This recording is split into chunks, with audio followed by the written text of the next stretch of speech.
There's a really nice garden space up there. Back there. Yep, there's a table right there. Enjoy. Hi there. They've paid top dollar to be here during what's long been considered the greatest tennis tournament in the world. But these days, Wimbledon is about much more than just sport, and tourism operators know it. We have people from all over the world, and we try to give them an experience, like kind of a camp-by sort of experience. We stay in central London at a hotel called the Hari. It's a 4 or 5 star hotel. We have transportation into Wimbledon. We have a beautiful hospitality space that I'm sitting at right now. How's everybody doing?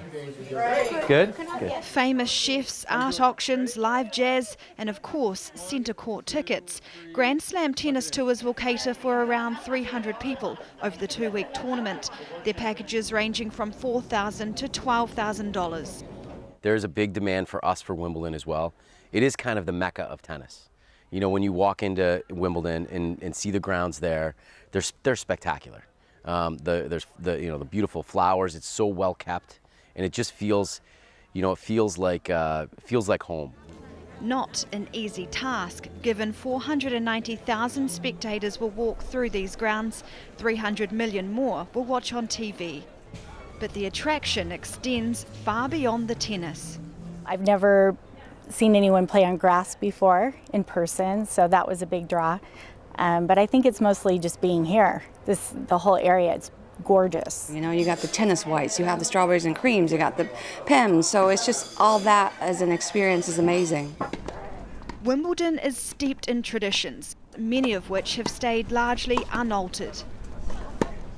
The first championship was held here 140 years ago.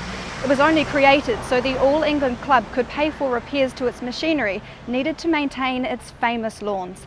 Fast forward to 2017 and Wimbledon's now one of the most lucrative events on the calendar, not just for the players, but for its commercial partners. The event made an operating profit of £42 million last year. Very few companies, though, have had a slice of the action. The organisers say that the exclusive nature of its partners adds to Wimbledon's charm as simplistic and sophisticated. We don't have sponsors, we have partners who add value and enhance the experience of the tournament. So, for example, Rolex is our time partner, IBM work with us on data. And I think our view is that we don't want a long tail of partners where you've just got badges everywhere. We want deep partnerships. The absence of sponsors has in part allowed Wimbledon to become a brand in itself. There's no doubt that Wimbledon, in the 18 years I've been doing this, has grown as a brand.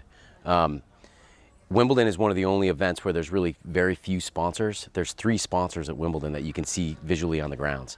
Where you go to a US Open or an Australian Open and there's sponsorships all over the courts and all over the place. So, it's pretty special in that, they really promote and market Wimbledon. But despite sellout crowds and hospitality, the All England club is still looking to grow its global fan base. So who's on its hit list? The growth areas of Southeast Asia, China, South America, the Middle East, where there's probably less of an understanding of Wimbledon as a tournament. We want to grow and get people to understand our brand more so.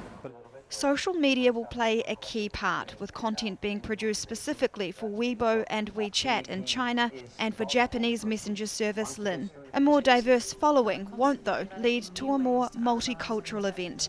Because when people hear the word Wimbledon, they think quintessentially England en masse. England en masse, Pims and strawberries. Yeah, great tennis. And a good laugh with friends. Yeah. And while staying one step ahead of the game is important, there's no point in changing a winning formula. Kate King for CCTV.